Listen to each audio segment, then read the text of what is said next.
All right, everyone, it is super windy and I'm kind of at a stopping point at my house, my build. I'm waiting for permits, perk tests, stuff like that. So I'm adding on to a deck for one of my buddies, Rashawn Parker, and I've got my 2 posts set. And now I'm gonna go pick up some rock for blow it, and then tomorrow I'll probably frame it up. But it's gonna be a nice big deck for him. The way I lined these posts up is I used a string line. I put a string line on one of the existing posts. So I attached it to the far one, and then I measured out how far the edge is, and I used my board over here to tie the string to. And that way I know my posts are all gonna be in line with the existing one. So yesterday I got my post set, and I went and picked up some rock. Got the rock all down. That's gonna be below the deck to keep weeds and stuff from coming up, and just to make it look nice. And today I'm gonna go ahead and frame it all up. So I was out here, I don't know, probably four hours yesterday, and it's 10:30, and I just arrived, so I'm gonna get busy. One of the first things I got to do is I got to put my ledger board on the house. That's what's gonna hold the deck on the house side. I got my 2 posts over here, which are going to hold my header over there. So I got the bottom piece of siding off. The next piece of siding is the one I'm going to have to cut. So I'm going to mark that while it's up there.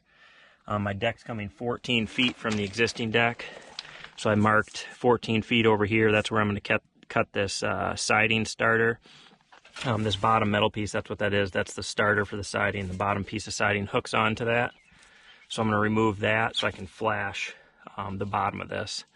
So that's where we are right now. I'm just gonna get this starter cut and get this all flashed up before I put my ledger board up. I mean, it's got paper on here, Tyvek, which it does help with water, but I'm gonna go ahead and flash behind this ledger board. That's the proper way to do it. You always want to flash them so water can't get behind them. I flash them on the bottom and on the top, so there's no chance that water can get behind there.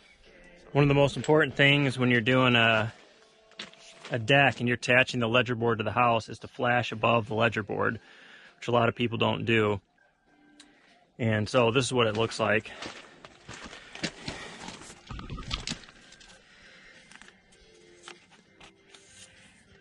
So you can see that goes up behind the siding, and it comes down, and then it drops over.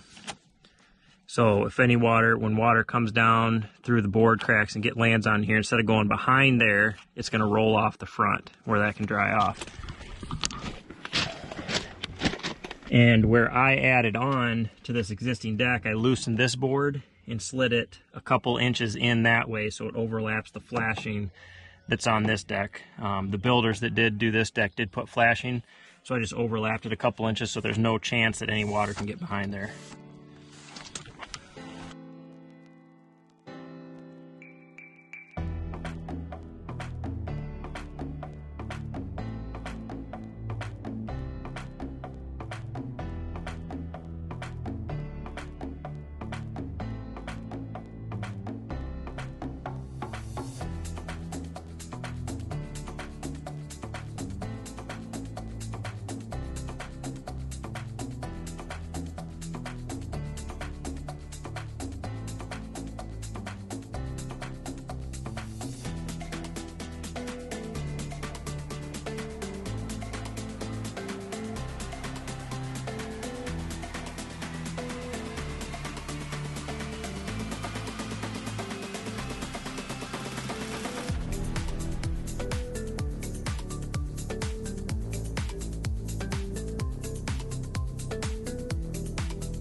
Alright, I got the deck all framed up. I learned a valuable lesson today. I set the grade of my header based on the header of the existing deck. What I didn't account for is the 2x10s that I bought were a ½ inch wider than the 2x10s that they used.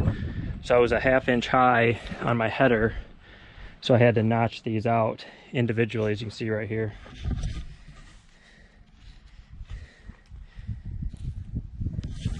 I had to adjust each one individually to get the grade. I've never had that happen to me before, but just, I guess, if you're adding on to a new deck, measure the 2x10s that are on the existing deck joists, because mine were about a ½ inch wider, which cost me, I don't know, about an hour of time, but ended up turning out pretty good. Now I just got the decking and the railing to do, which I should be able to finish tomorrow. So my buddy Rashawn that I'm doing the deck for had the day off work, so he decided to get in on the action, and we're putting the deck boards down and we're just giving a little space in between each one. And if you're wondering why they're different color, these are the only boards that I could find that matched the thickness of his existing deck boards.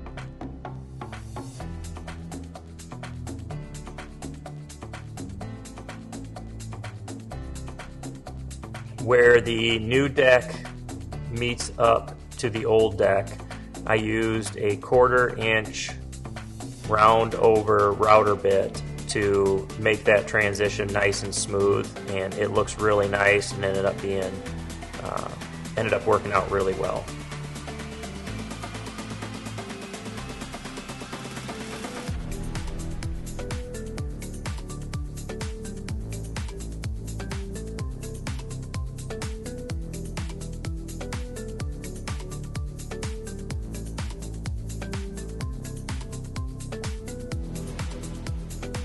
So as far as this railing goes, the decision was made to just add that extra section in. We took the old railing from the end of the deck and moved it out to the end of the new existing deck.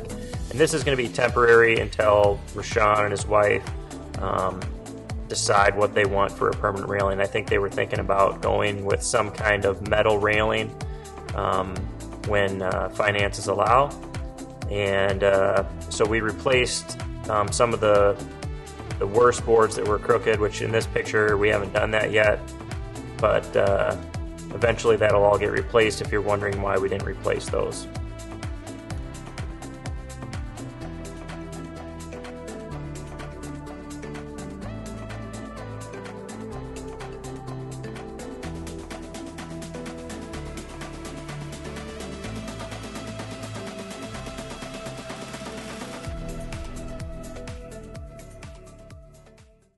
Well, I'm just leaving my buddy Rashawn's house. We just finished up his deck.